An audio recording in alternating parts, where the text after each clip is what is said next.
So, politically, this country's in a very delicate situation at the moment. It could go either fucking way. You got two parties, you got the Democrats and the Republicans, and all they do is they talk about two subjects over and over and over again. And as long as they talk about these two subjects, they're fucking you up the ass with other things that you don't even notice. Because you're so fucking... And the rest of the world isn't as fixated on these... Okay, two subjects. Abortion, guns, right? And so the Democrats, they want to have gun restrictions, and they don't care about abortion. And the Republicans, they hate abortion and they love guns. And so we've got a problem here, right?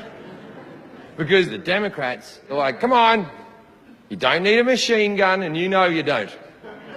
And if your dad fucks you, you don't have to keep that. That's cool.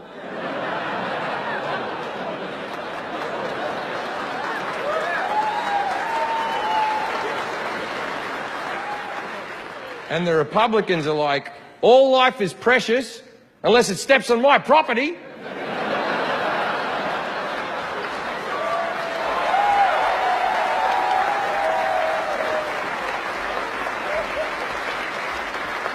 And then you got Donald Trump.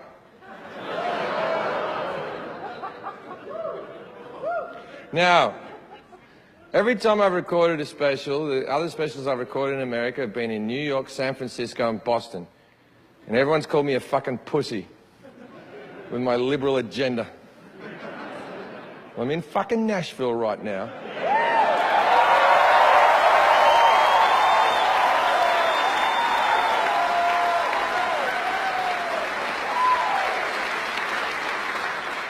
And if you want to shoot me, now's the perfect time. There's 8 cameras on me.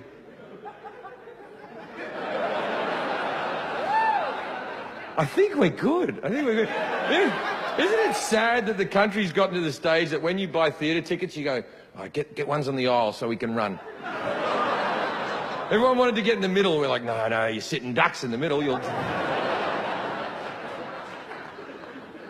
So anyway, Donald Trump. Now, don't get me wrong. He's a lot of fun. There's a little bit of me. There's a little bit of me that when that thinks, fuck it, let's do it.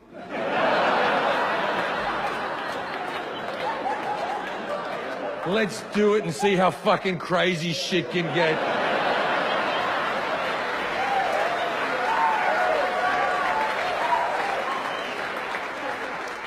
Because what happens is he says really simple shit that means nothing, and then fucking dummies, right? If you've ever said this sentence, I like him because he's a straight talker, you're as dumb as shit.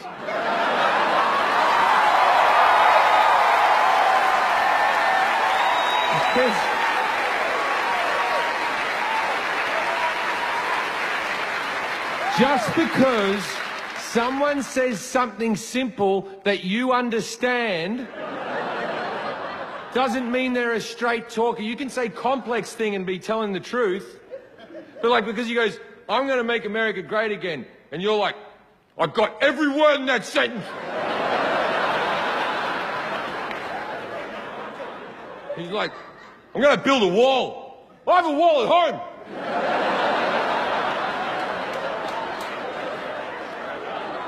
You're a straight talker.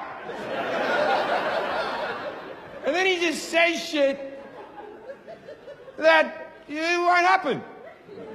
Got to build a wall. Mexico's going to pay for it. Well, I haven't heard a Mexican yet go, oh yeah, we got this. What are you talking about? What the fuck are you talking about? That's just saying shit.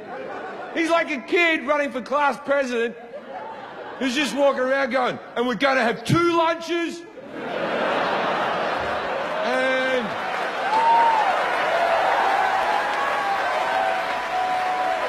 there's going to be a soda machine in every classroom. Nashville football rolls.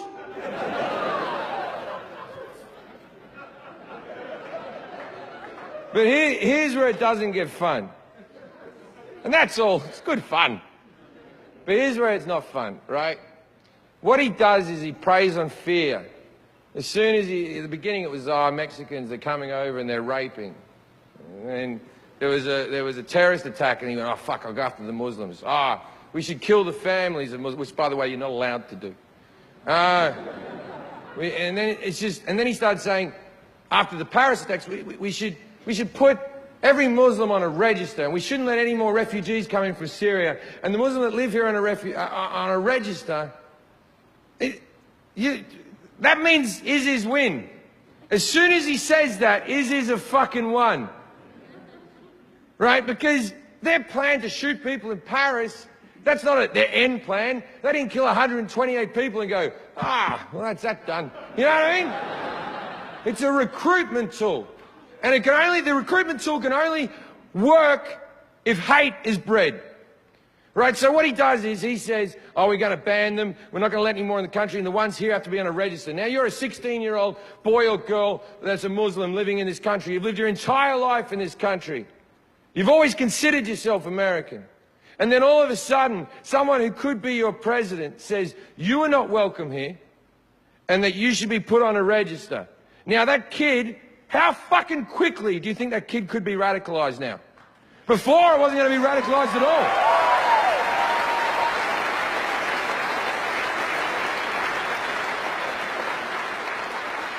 So what he's trying to do is, he's trying to defeat hate with hate. And hate doesn't beat hate. It's never fucking beaten hate. It just makes more hate. Now, this might be the most hippie thing that ever comes out of my mouth. But it's true. The only thing that can beat hate is love. Now, love doesn't always beat hate. Okay?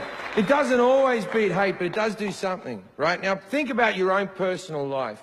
Think about a person who hates you and you hate them. From now on, just show that person nothing but love. Now, I'm not saying for a second that that person will start loving you. They'll probably still fucking hate you. But one thing will happen. Eventually, everyone will see them as the arsehole.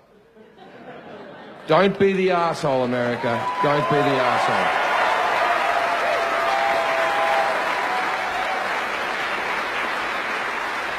So, to summarize, you can only beat hate with love. Now, in saying that, I hate Muslims. Hang on, I didn't finish my sentence. I hate Muslims, I hate Christians, I hate the Amish, I hate Buddhists, I hate the snake people, I hate Jews, I don't know who I've missed here. Sikhs, I hate all. Our fight in this world is not against Islam, it's against religion. Be very clear about this.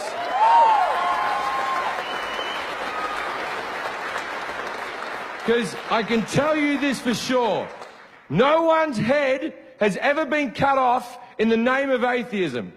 No one has ever cut into human flesh and looked down camera and gone, in the name of nothing!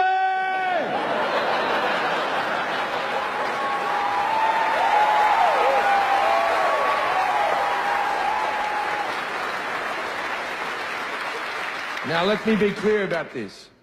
If you're religious, I'm sure some of you might be very nice, but you are slowing us down. We're trying to move forward and you're in the fucking way. I'm sorry. See, there's a lie that you'll be told throughout your life that will go along the lines of this. We have to save the planet. There's no bigger lie than we have to save the planet. We don't have to save the planet. We have to save us, the human race. The planet does not give a fuck about us, and it will be happy when we're gone.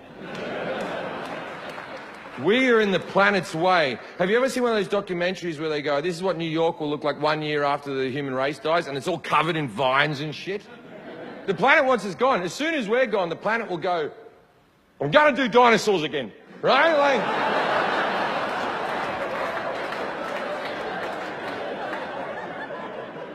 So we have to save ourselves in spite of the planet trying to kick us the fuck off.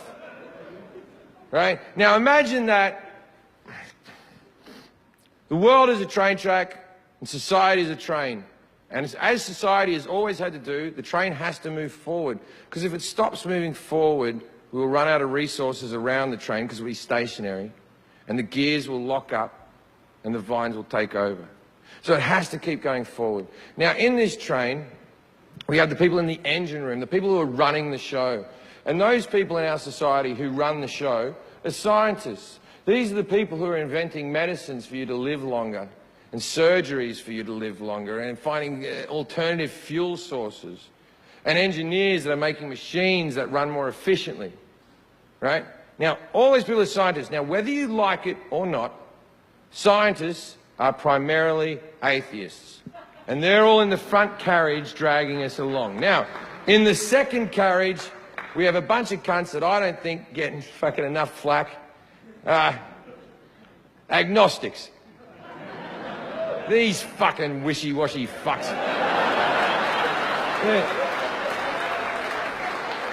They're all standing around the second carriage going, who knows? You know, maybe there is a God, maybe there isn't a God, maybe your God and your God are the same God. But like, I know there was a Big Bang, but who made the Big Bang? And I wouldn't consider myself, you know, religious, but I am spiritual. And then there's this last carriage, and the last carriage is 50 times bigger than the other two carriages combined. And it's carrying the rest of the population of the human race. And it's just filled with cunts wearing hats for reasons they don't know, and growing beards because they think they have to, and some of the women are covering their faces and cowering. Everyone's dancing around going, man on a cloud, man on a cloud. And there are so many of these cunts that the train is hardly fucking moving. And the people in the engine room are like this. If I just pull this peg here...